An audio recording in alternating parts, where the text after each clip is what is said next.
So one of the things I wanted to address is that in many cases, well, I shouldn't say in many cases, in some cases, post-operatively, um, we give instructions to patients, and really with the expectation, of course, that let's say, for example, we want you to move the extremity as much as possible, and we may send you to another therapy facility. It might not be the ones that we're closely affiliated with, the ones that you're able to go to, meaning that the communication is not as open, and they may not know the protocol that we use, and they may tell you the opposite, like don't move that, or don't take the dressing off, or these things. And a lot of times, the good thing with the therapists that we use here at IBGI, also, they're good therapists at some of the other facilities.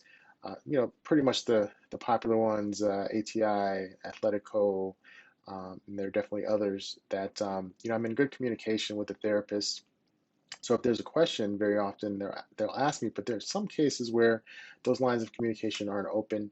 And what happens is the therapist may say something opposite of what we're saying. So we may say, move your finger, 5 times a day, or as much as you possibly can, or you can lift, or you can take the splint off, or you can wash your hand or your wrist even with the stitches in, or whatever the instruction may be, and you may get conflicting instructions.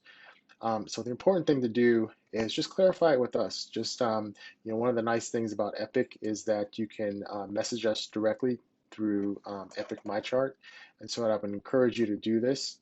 If you do get conflicting information, definitely you want to go with kind of what we're telling you, because ultimately we're the ones that have operated on you, and whoever the surgeon may be, wherever you've gotten treatment, just realize that we're the most intimately involved, and also really the ones responsible for this procedure post-operatively going right. So make sure if you get confusing or conflicting information, just clarify it with your surgeon directly, and just make sure that there's no confusion, so that you don't show up weeks later and maybe something should have been done and it wasn't done.